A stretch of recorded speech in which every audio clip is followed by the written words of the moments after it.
దగ్గరికి రాడయ్యా. కపట ఆలోచన కలిగినటువంటి వాడు ఎవడైతే ఉంటాడో ఎక్కడో చోట తప్పులు పడుతూనే ఉంటాయి.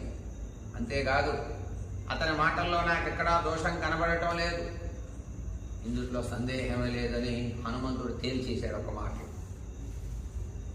ఎంత కప్పిపుచ్చుకున్నా ఆకారమును దాచుట శక్యం కాదు. దుష్టబుద్ధి కలిగినటువంటి వాడికి మాటలో గాని, ఆకారంలో గాని, నడవడికలో గాని, ప్రవర్తనలో గాని, కంటి చూపులో గాని, ఉచ్ఛ్వాస నిశ్వాసంలో గాని ఎక్కడో చోట తప్పులు బయటపడతాయి. కపట బుద్ధి కలిగినటువంటి వాడు వాడిని పట్టుకోవాలి అంటే కంటి చూపుతో గాని, మాటతో గాని, నడవడికతో గాని ఎక్కడో చోట వాడు ఆ దుష్టబుద్ధి కలిగిన వాడిని పట్టుకోవచ్చు, తప్పు చేసేవాడిని. అది మానవుల మనస్సులో బలాత్కారంగా ప్రకటించబడుతుంది. వాడు ఎంత దాచుకుందామన్నా సరే అది ఎక్కడో చోట బయటపడుతుంది వాడి